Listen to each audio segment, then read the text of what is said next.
महाकुंभ में तय होगा नरेंद्र मोदी के बाद कौन। 2013 में मोदी पर मोहर, 2025 में योगी आदित्यनाथ को प्रोजेक्ट करने की तैयारी। 2013 के कुंभ में बीजेपी के पीएम कैंडिडेट के तौर पर नरेंद्र मोदी के नाम पर मोहर लगी। नरेंद्र मोदी उम्मीदों पर खरे उतरे। अब तक चौकन्ने रहकर देश का नेतृत्व कर रहे हैं, लेकिन उनके उत्तराधिकारी की चर्चा तो अब शुरू करनी पड़ेगी। राष्ट्रीय स्वयंसेवक संघ यानी RSS के प्रांत स्तर के प्रयागराज में होने वाले महाकुंभ में बीजेपी के अगले पीएम कैंडिडेट के नाम का प्रस्ताव आ सकता है। बताते हैं कि योगी आदित्यनाथ के नाम पर सभी की रजामंदी है। अभी लोकसभा चुनाव दूर है, इसलिए सीधे तौर पर उनके नाम का ऐलान नहीं होगा। हालांकि उन्हें प्रोजेक्ट करने की पूरी तैयारी है। महाकुंभ 13 जनवरी 2025 से शुरू होने वाला है। 12 साल पहले प्रयागराज में ही RSS ने नरेंद्र मोदी का नाम संतों के सामने रखा था।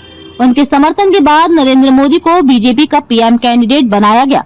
क्या इस बार ऐसा ही योगी आदित्यनाथ के लिए होगा? दैनिक भास्कर ने इस मामले पर RSS और विश्व हिंदू परिषद में अपने सोर्स से बात की। RSS की तरफ से संकेत, योगी आदित्यनाथ ही भविष्य के लीडर, लोकसभा चुनाव हो या विधानसभा चुनाव। योगी आदित्यनाथ का नाम बीजेपी के स्टार प्रचारकों की लिस्ट में शामिल है। राजस्थान, मध्य प्रदेश, बिहार, छत्तीसगढ़, पश्चिम बंगाल, महाराष्ट्र, हरियाणा, झारखंड, जम्मू कश्मीर, उत्तराखंड से लेकर साउथ में तमिलनाडु और तेलंगाना तक चुनावी रैलियां कर चुके हैं। नवंबर में हुए महाराष्ट्र की विधानसभा चुनाव में योगी आदित्यनाथ की बटेंगे तो कटेंगे नारे का असर भी दिखा। यहाँ उन्होंने 11 रैलियां कर 17 कैंडिडेट के लिए वोट मांगे। इनमें 15 चुनाव जीत गए। योगी आदित्यनाथ ने ये नारा यूपी में 9 सीटों पर हुए उपचुनाव के दौरान बार बार दोहराया। इसके बाद यही नारा महाराष्ट्र में इस्तेमाल हुआ। पीएम मोदी ने 5 अक्टूबर को ठाणे और वाशी में हुई रैलियों में अलग ढंग से यही बात कही। RSS के पदाधिकारी बताते हैं, बटेंगे तो कटेंगे का नारा भले ही योगी आदित्यनाथ के मुंह से निकला हो,